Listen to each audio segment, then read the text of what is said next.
Yo, what's up guys, welcome to Daily Update. Kita baru aja dapat kabar yang kurang menyenangkan dari Marvel Studio, tepatnya di divisi Marvel Television. Mereka membatalkan beberapa project series yang sangat menjanjikan. Salah satunya tentu saja adalah Nova series yang baru banget kita bahas kemarin, bahwa Henry Cavill digadang-gadang akan masuk ke series ini, akan menjadi Richard Rider dewasa, bla bla bla. Kita udah mulai hype, dan sekarang kita lemes lagi setelah kita membaca website dari Deadline yang mengatakan bahwa MCU membatalkan beberapa project mereka.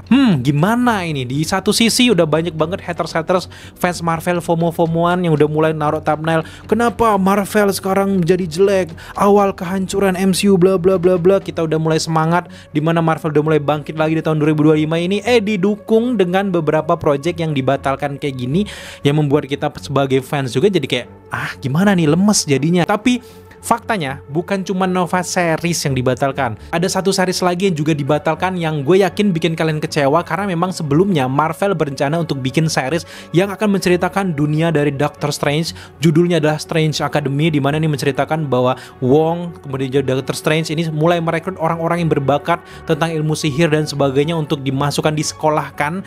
Dan ternyata dibatalkan juga. Kalau memang benar terjadi, Strange Academy mirip-mirip kayak Profesor X, akan merekrut para mutant, dijadikan satu sekolah, dikumpulkan, dan nanti akan membentuk superhero mereka sendiri. Oh my god, ini juga dibatalkan, men. Memang tulisan dari Deadline ini bilang Marvel pause development on Nova, Strange Academy dan sebagainya.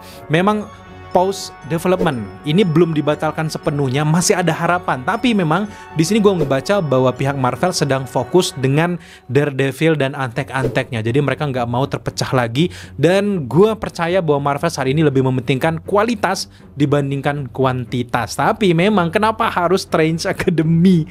Gue membayangkan, gue pengen lihat Wong tuh lebih jauh lagi lah explore-nya sebagai Sorcerer Supreme, akhirnya menyerahkan kayak statusnya ke Doctor Strange. Kan bisa diceritakan nih di series, karena banyak banget nih jadinya episodenya. Tapi kayak dibatalkan gimana gitu. Tapi selain Strange Academy, ada satu series lagi yang juga dibatalkan, namanya adalah Terror Inc. Buat teman-teman yang nggak tahu dengan karakter Terror, ini juga merupakan karakter yang mukanya kayak tengkorak, serem, dimana dia juga meneror banyak orang dengan kekuatannya. Dan ini juga salah satu karakter yang penting banget di Marvel. Menurut gue karakter Terror ini bener-bener tepat untuk mengeksplor Marvel Zombie versi live actionnya, versi seriesnya. Nggak usah bikin versi kayak animasi, tapi bikin versi orang, itu bakal lebih keren lagi, membawa banyak lagi karakter-karakter zombie. Apalagi dia ini kan anggota dari Shadowline, salah satu organisasi sangat besar di Marvel Comics. Wow, ini menarik juga sih sebenarnya. Tapi karena memang karakter ini kurang terlalu dikenal ya, kalian dia mungkin kalau kita nggak nyebut mungkin nggak tahu emang ada karakter Marvel namanya Terror gitu. Tapi memang untuk Terror sih gue cukup setuju dibatalkan gitu. Tapi untuk Strange Academy, Nova series, apalagi Nova series ini udah ada sejak 2021 nih, kabar udah mulai mencuat. Kemudian juga 2022 udah mulai development, pembikinan skrip gitu, ada sutradara diganti, dipecat, jadinya kayak gini gitu. Tapi lagi-lagi seperti yang gue bahas tadi, bahwa sebenarnya di balik gue kecewa dengan pembatalan ini, gue berharap bahwa ini cuman sekedar ditunda ya.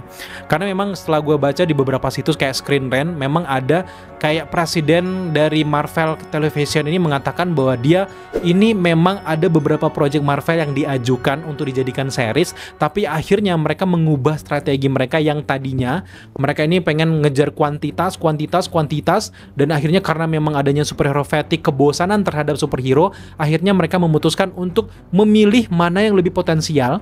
Salah satunya adalah Daredevil Born Again, bahkan dibikin season 1, season 2 atau part 1, part 2 kayak gitu, dan mereka lebih fokus ke sana. Dan kabarnya setelah series dari Daredevil kalau beneran sukses, mereka bakal melanjutkan dengan grup superhero dari Daredevil, ada Jessica Jones, Luke Cage, dan juga Iron Fist yang dinamakan dengan The Defenders.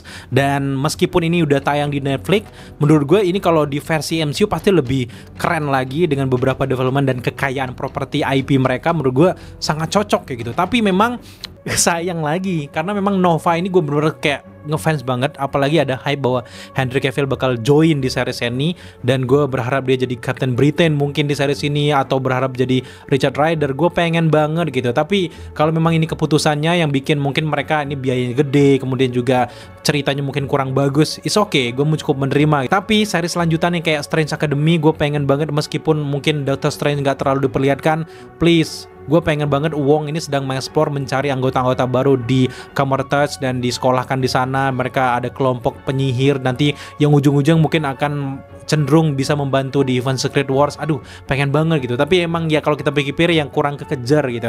Tapi lagi-lagi nih untuk buat orang-orang yang hatersnya MCU mungkin wah hahaha mampus.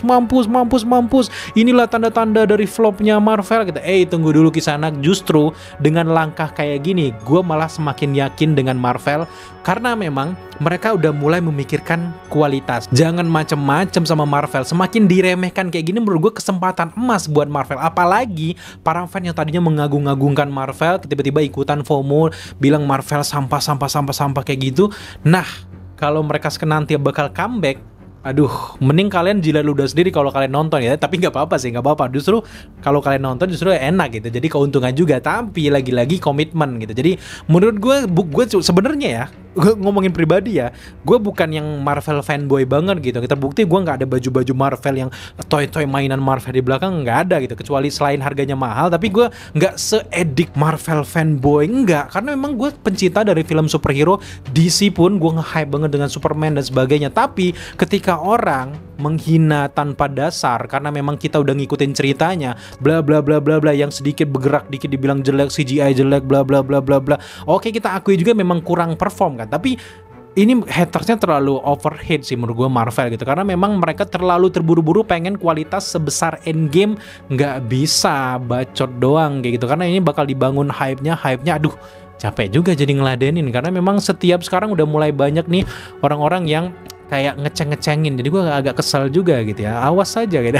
enggak bercanda ya. Tapi memang lagi-lagi keputusan dari Marvel untuk semakin mempersempit project mereka di sini gue setuju banget karena ini mereka akan memperdulikan kualitas dibandingkan kuantitas. Kita lihat aja nanti ke depannya. Sebenarnya nggak cuma di Marvel ya, ada berita-berita yang miring terkait penundaan di DC Universe versi James Gunn sendiri juga nggak luput dari penundaan ya. Salah satu project mereka yang juga sampai saat ini belum ada kabarnya adalah Batman Brave and the Bold yang sejauh ini belum ada kabar apa-apa gitu. Dan juga ada beberapa kabar gue lihat bahwa Zack Snyder dikabarkan sedang bertemu dengan James Gunn. Apakah Zack Snyder akan dilibatkan untuk masuk ke project dari DC Universe 10 tahunan dari James Gunn dan juga Peter Safran?